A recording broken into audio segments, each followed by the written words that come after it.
ओम जगदाधार सर्वदेष्ठान धात्रे नमः ओम जगदाधार सर्वदेष्ठान धात्रे नमः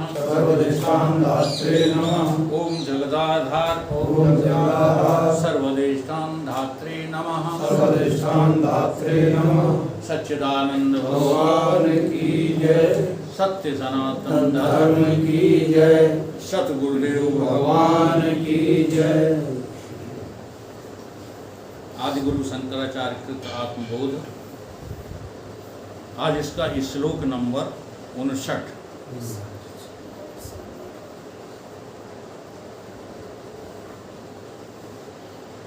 तदयुक्तम अखिलम वस्तु व्यवहार सत तद अन्वितः तस्मात् सर्वगतम ब्रह्मक्षीरे सर्व अरि व अखिले। सभी पदार्थ ब्रह्म द्वारा व्याप्त हैं। सब चेष्टाएं ब्रह्म के कारण से ही संभव हैं। अतः ब्रह्म सब पदार्थों में ऐसे व्याप्त है जैसे दूध में मक्खन। पहला वाक्य लीजिए, सभी पदार्थ ब्रह्म द्वारा व्याप्त हैं। ये किस अर्थ में जो है बात कही गई है? संसार में जितना भी कुछ है जड़ चेतन, सब ब्रह्म के द्वारा, चेतन के द्वारा व्याप्त है। ये किस अर्थ में बात कही जा रही है? सभी में चेतन युक्त है, संयुक्त नहीं है। इस अर्थ में ये बात कही जा रही है। चेतन से कोई जगह खाली नहीं है। चेतन ठसाठस सभी में भरा पड़ा है। इसका ये अर्थ कभी मत लगाया करो कि सारे पदार्थ हैं, चेतन अलग से आकर के कहीं उनमें प्रवेश किया है। ऐसा नहीं।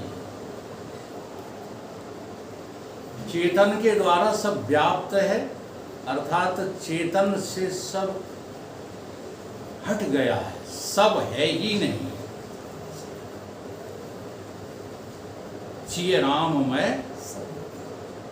अब क्या अर्थ है श्री राममय?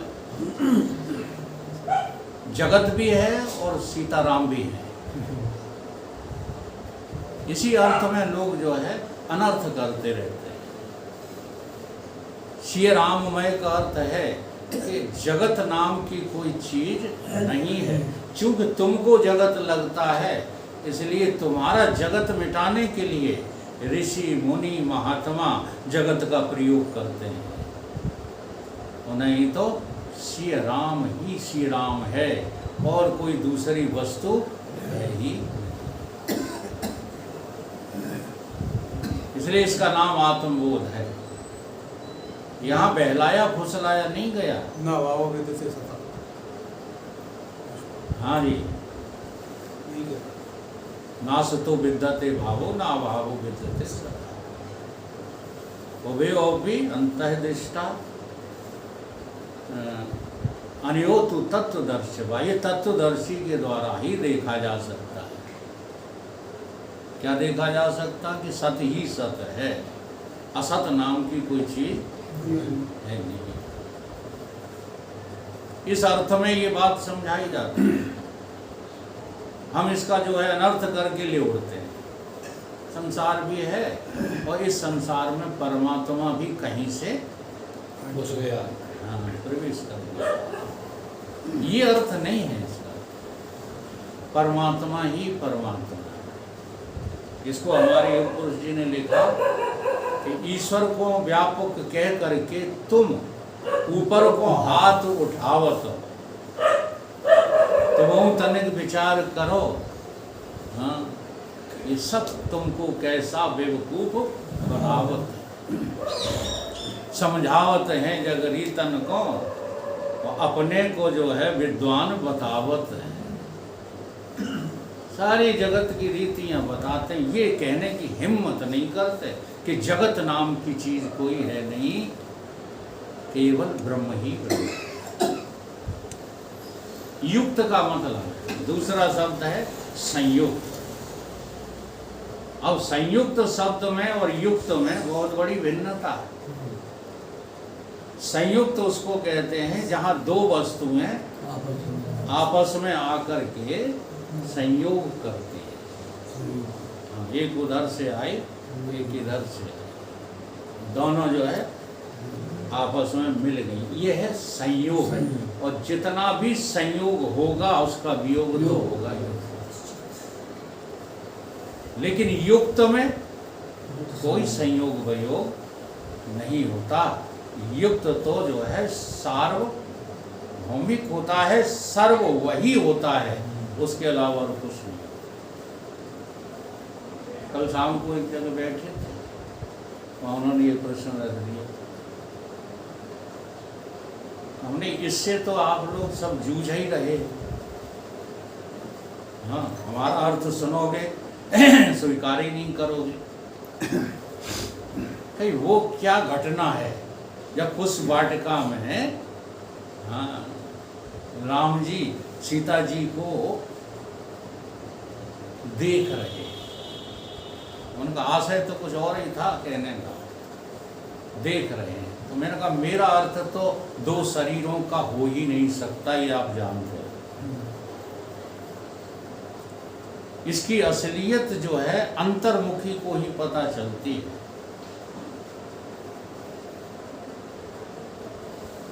पुष्प वाटिका में राम को देख करके, अब जब ये तान और गान में गाया जाता है तो महिलाएं माताएं नाचने लगती हैं। ये नचने वाली बात है या अंतर्मुख होने वाली बात है? यही लोगों को समझ में आता है। राम को देख करके जनक नंदनी वाटिका में खड़ी की खड़ी रह गई। क्या अर्थ है? कहाँ है वाटिका? पुष्प वाटिका का पहले वर्णन किया गया, उसमें जितने वर्णन किए हैं सब तुम्हारे भीतर की चेतना के वर्णन है। इतनी सुंदर है, इतनी सुहावनी है, हाँ, खट संपत्तियां भरी हुई हैं इसमें, इतनी लुभावनी है। वो कहाँ है? तुम्हारा शुद्ध अंतःकरण ही पुष्प वाटिका है। और शुद्ध अंतःकरण में केवल सीता राम ही मिलेंगे और कोई मिलेगा नहीं। लेकिन अब ये कहने की आवश्यकता क्यों पड़ी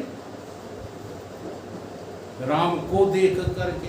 क्योंकि अभी जो चेतन की चेतनता थी उसका जो है मुख किधर था? बाहर बाहर की तरफ।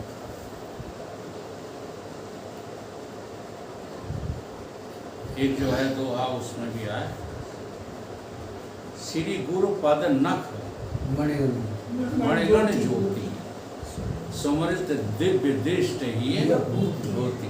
तो ये जो नख है ना, इस नख का सिरा, अब तुम इन नाखून को लिए फिरते रहते, इन्हीं के अर्थ लगाते हो। तो कहते हैं वो राम जी के नाखून नाग की मणि की तरह चमक रहे थे। क्यों? बुद्धि तुम्हारी उतनी है, वहीं टिके हो। नख का मतलब होता है चेतन की चेतनता। चेतन का सिरा कौन है? चेतन की चैतन्यता। और सीता भी कौन है?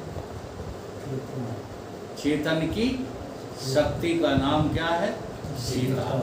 असल में जब तक तुम्हें राम का बोध नहीं है, जब तक तुम राम की तरफ रुख नहीं कर रहे, ठीक है, तब तक तुम्हारी इस चैतन्यता का रुख किधर को है? बाहर की तरफ। अब इस बाहर की तरफ झांकने वाली चेतना ने जब बाहर झांकना छोड़ दिया और भीतर जैसे ही मुड़ी, और मुड़ते ही सामने किसको पाया? अपने आप को पाया। राम को, अब देखो आगे भी यही कहा, राम देखे सिया और सिया राम को। अच्छा ईमानदारी से बताओ, शीशे में जो तुम देख रहे हो, तो वो जो शीशे में देख रहा, वो किसे देख रहा? जो शीशे में प्रतिबिंबित हो रहा है, उसका मुख किसकी तरफ है? किसको देख रहा है? अपनी तरफ ही है। वो तुम्हें देख रहा है, और तुम किसे देख रहे? यही बात तो अंतर्मुख होकर पता लगती है। एक ही साथ भास हो साक्षी और आभास, दूजो चेतन को विषय साक्षी स्वयं। इतनी गहरी बात वो इतनी सरल करके जब रख दी गई तो लोग नष्ट भ्रष्ट हो गए। अब उन्हें सीता एक औरत दिखाई दे रही है, राम एक मर्द दिखाई दे रहा है, राधा एक औरत दिख रही है, कृष्ण एक मर्द दिख रहा है, और ये खेल सब रच करके नष्ट भ्रष्ट हो गई। सारी पंडिताई नष्ट भ्रष्ट हो गई, नहीं हो गई। बात कहीं की कही जा रही है और कहीं लेवड़े। जी हाँ,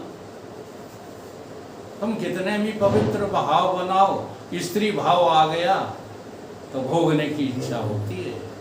झूठ ना बोलो, वहाँ स्त्री तत्व और पुरुष तत्व कोई स्थूल स्ट्रक्चर नहीं है। स्त्री तत्व का अर्थ होता है चेतन की चैतन्यता, और पुरुष तत्व का अर्थ होता है स्वयं शुद्ध चेतन। और ये दोनों एक दूसरे से कभी विलग नहीं है। बस चेतना का सिरा कहाँ बहिर्मुख हो गया है और अपने को विस्मृत कर गया है, बस इसीलिए संसार में फंस गया। तो युक्त का अर्थ होता है वही वही, और संयुक्त का अर्थ होता है कि वो अलग है, हम अलग। तो हम किसी से संयोग करेंगे तो मिलेंगे। ये दोनों शब्दों के जो है अलग अलग अर्थ। आगे कहा है कि सब चेष्टाएं ब्रह्म के कारण से ही संभव है। चेतन की वजह से ही चेष्टाएं होती हैं। अब इसकी प्रक्रिया जो है ठीक ढंग से समझना पड़ेगी, तब समझ में आएगा। नहीं ऐसे ही कह देते हो, तुम्हारे हाथ को कौन चलाता है? कहीं प्रभु चलाता है। आपका जवाब क्या है? प्रभु चलाता है। अब यहाँ क्या कह रहे हैं आदि गुरु शंकर? सारी चेष्टाएं तुमसे हैं, ब्रह्म से हैं। ये तो नहीं कह रहे कि ब्रह्म चेष्टा करता है, ये भी नहीं कह रहे कि ब्रह्म चेष्टा कराता है। हम इन्हीं दोनों अर्थों में बात को जो है उड़ा ले जाते हैं। उसकी सत्ता के बिना पत्ता नहीं हिलता, इसका क्या अर्थ करते हो? यही अर्थ करते हो कि वो हमसे करवाता है, यही अर्थ तो करते हो। या वो स्वयं करता है, वो तुम्हारे हाथ को चलाता है तब हाथ चलता है, यही अर्थ तो करते हो। आंखें चलाता तब चलती हैं आंखें, इंद्रियां चलवाता है वो, कोई भीतर बैठा ऐसा करवाता है। इस अर्थ में, इस भाव अर्थ में हम लोग जीते रहते हैं। क्योंकि आदि गुरु शंकराचार्य कह रहे हैं कि ब्रह्म ही सब चेष्टाओं का कारण है। अच्छा हमें एक बात बताओ, अभी हिंदुस्तान में किसकी सत्ता है? बीजेपी। सारे काम किसके कारण हो रहे हैं? सत्ता के। अब हमें उसका सत्ता का जो है कार्य रूप दिखा दो, दिखा। कहते तो हो कि बीजेपी की सत्ता आई है तब से भारतवर्ष को चैन मिल गया, लेकिन तो हमें सत्ता दिखा दो। सत्ता देखने में आएगी। सत्ता जिसने जो है धारण की है, जिसने उस सत्ता को स्वीकार किया, वो प्रधानमंत्री के कार्य तो देखने में आ जाएंगे, लेकिन सत्ता, तो सत्ता को समझना है। सत्ता कोई चेष्टा करवाती नहीं है, सत्ता कोई चेष्टा करती नहीं है। ये करना कराना तो भ्रम से पैदा हो गया है। कारण हम ही नहीं। एक बार भ्रम मिटाओ तो तुमको ये पता चलेगा, अगर हम न होते, अगर ब्रह्म ही न होता तो ये दुनिया होती। अच्छा, दुनिया पहले है कि ब्रह्म पहले? चलो क्रम से चलो, एकदम नहीं समझ में बात आए तो क्रम से चलो। हमने जो संतानें पैदा कर दी हैं वो होती अगर हम न होते? नहीं होती, हैं? नहीं होती, ये शरीर न होता तो लड़के लड़कियां होते? नहीं होते। अच्छा, और सूक्ष्म शरीर नहीं होता तो तुम्हारा स्थूल होता? नहीं होता। ऐसे क्रम से चिंतन किया करो। सूक्ष्म शरीर नहीं होता तो स्थूल होता? नहीं होता। बोलो। इसी प्रकार से चेतन के भास को विस्मरण न हुआ होता, अपने स्व का, चेतन के भास को, चिदाभास को, अपने स्वरूप का विस्मरण नहीं हुआ होता। ध्यान देना। तो ये तुम्हारा सूक्ष्म जीव सत्ता होती? नहीं होती। बोलो, होती क्या? नहीं। नहीं होती। अब अगर ये विस्मरण हट जाए, अज्ञान जो है मिट जाए, तो फिर जो मिलेगा उसके अलावा कोई है? तो यहाँ इसी अर्थ में कहा गया है कि सब चेष्टाओं का कारण एक चेतन ब्रह्म ही है, और कोई दूसरी चेष्टाएं वेष्टाएं हैं नहीं। खाम खां का भ्रम पाले हुए हो और इन्हीं चेष्टाओं में लगे पड़े। इसलिए सारी चेष्टाओं को देखते हुए उसको तलाशो जो इन सभी चेष्टाओं का हेतु है। देखो, राम नाम की महिमा में इसका वर्णन किया गया है। इसी ब्रह्म तत्व का वर्णन है। तुम कहते हो राम के नाम की महिमा है, तुलसीदास जी तो ब्रह्म तत्व की महिमा गा रहे हैं, और तुम क्या लगाए फिरते हो? राम नाम की महिमा। बंदा हूँ राम नाम रघुवर को, हेतु कृषानु भान हिम। अग्नि का, चंद्रमा का, सूर्य का कारण कौन है? क्या नाम? ये ब्रह्म है। अब यहाँ जो आदिगुरु शंकराचार्य कह रहे हैं, सारी चेष्टाओं का, चाहे सूर्य कर रहा हो चेष्टा, चाहे अग्नि कर रही हो चेष्टा, और चाहे चंद्रमा कर रहा हो चेष्टा, सारी चेष्टाओं का हेतु कौन है? तो गोस्वामी जी वहाँ जो अलग से नाम को बता रहे। नाम और ब्रह्म नहीं कोई। बड़ा मुश्किल है, बह जाते हो राम नाम की महिमा में, कोई रूप की महिमा में, कोई गणेश की महिमा में, और इतने बह गए कि धर्म की जगह अधर्म शुरू कर दिया। नहीं हो रहा आज अधर्म, इन अनुष्ठानों के नाम पर अधर्म नहीं हो रहा। हमने तो दारू तक पीते लड़के देखे हैं, आरती कर रहे हैं दारू पी, सारा चंदा दारू पीने के लिए इकट्ठा करते हैं। देवी की उपासना आज तक समझ ही नहीं पाए। गणेश की उपासना, अब उसी राम नाम की महिमा में लिखा गोस्वामी जी ने, गणेश की प्रथम पूजा क्यों होती है? महिमा जास जान गण राऊ, प्रथम पूजियत नाम प्रभाव। ब्रह्म प्रभाव। थोड़ा शब्द बदल के समझो। गणेश जी ने अपने को ब्रह्म जाना, इसलिए जगत में पूजनीय हो गए।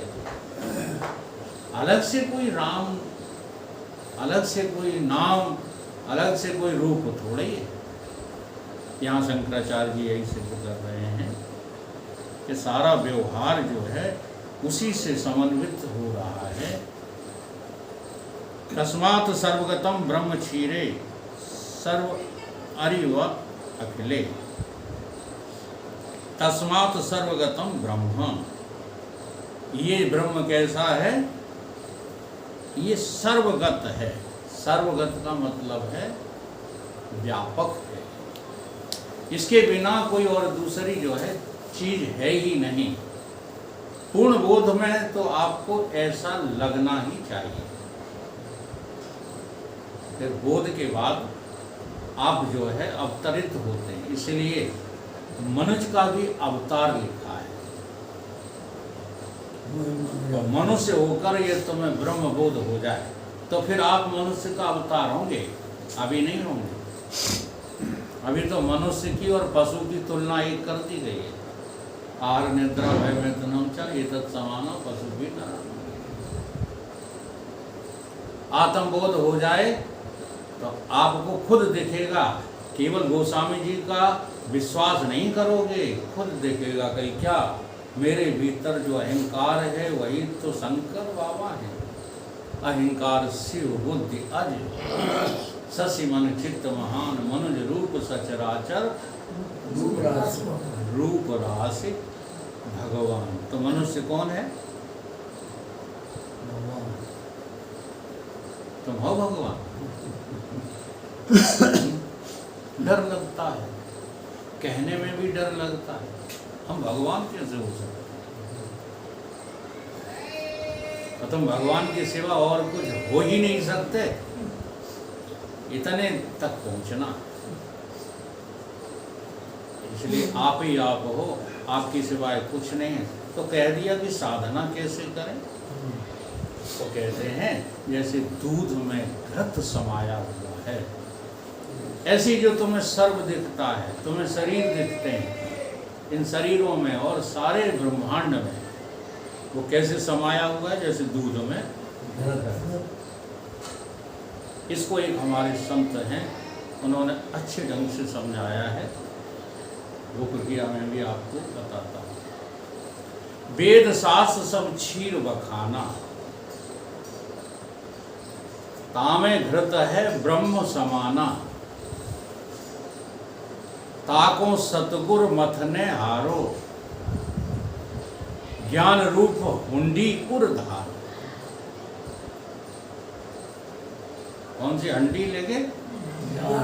ज्ञान रूप हंडी और धार। बुद्धि मथानी कर्म लेकर, युक्त रूप रज्जू को गहकर। वो तत्व नीर पुनता में डारा, तत्व नीर पुनता में डारा। तुरत ही माखन लियो। फिर क्या किया कि सतगुण का एक पात्र बना। ये विधि है जो मैं रोजाना समझाता हूँ, उसको आज छंद में समझा रहा हूँ। सतोगुण का एक पात्र बनाया, तामे माखन धर चित लाया। भजन ऐसे होगा। सतोगुण रूपी पात्र में ही ये ब्रह्म रूपी जो भास प्रकट होता है। और संसार भरे पड़े हो, तमोगुण रजोगुण की अधिकता है, अंतःकरण बैठे हो, ध्यान लगाए नहीं कि बेवकूफ बन रहे हो। ध्यान सोचो, सतगुण का एक पात्र बनाया, तामे माखन धर चित लाया। और दूजो पात्र रजोगुण कीना, और तुरत ही छाछता में धर दी।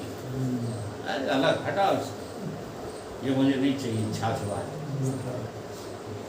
ठीक है, किसी को दूसरी भाषा में कह दिया है सब देह धर्म तू देह से कर, इसमें करता मत बन जा। ये रजोगुण तुम्हारा नहीं है, तुम रजोगुण नहीं हो, इसे दूर हटो।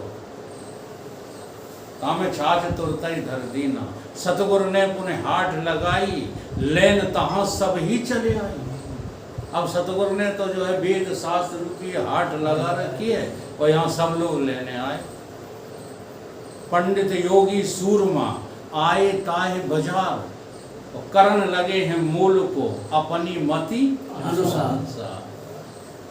पंडित मूल छाछ को कीनो, ये छाछ पकड़ गई है, ये भागवतें हो रही हैं। जी हाँ, बड़ा दिल चाहिए, हिम्मत चाहिए बात कहने की। छाछ बगरा फिर रहा है, पंडित बोल छाछ को कीनो, और संतन माखन पे चित दीना। माखन खाए लाल भय संता, और को पंडित जानो नहीं अंता। लगे पड़े हैं सुनाने में भागवत, लगे पड़े हैं जो है शिव पुराण सुनाने में, लगे पड़े हैं शास्त्र सुनाने में, लेकिन पता वता कुछ नहीं चल रहा।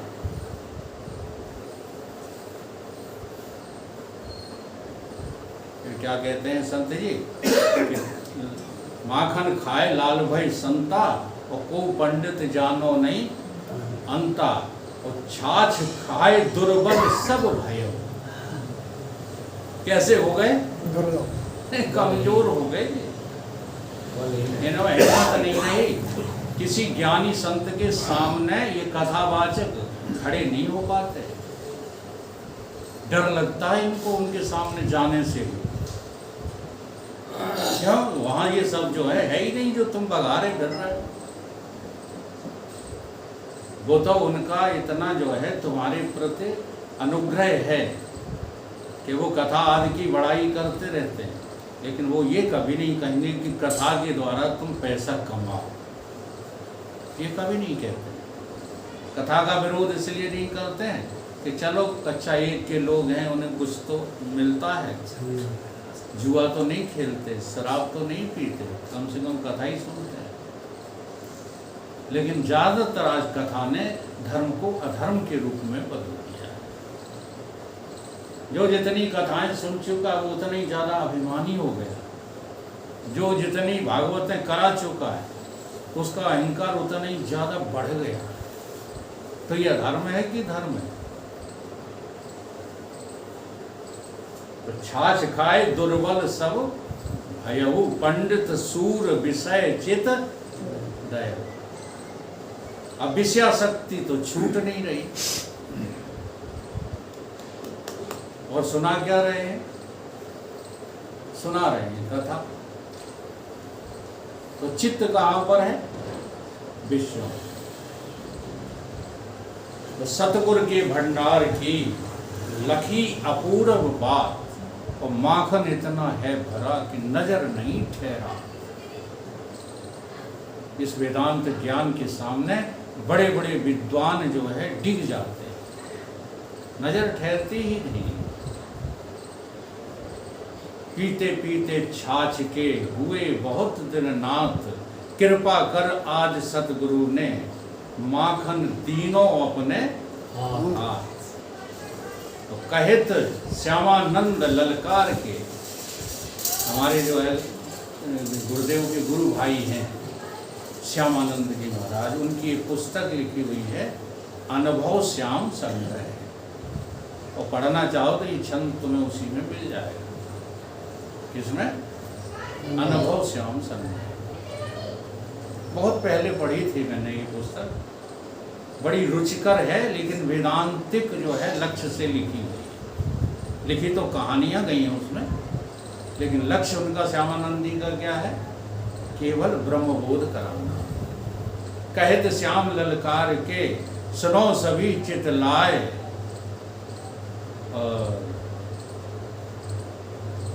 छाछ त्याग माखन कहो मानुज तन को पाए।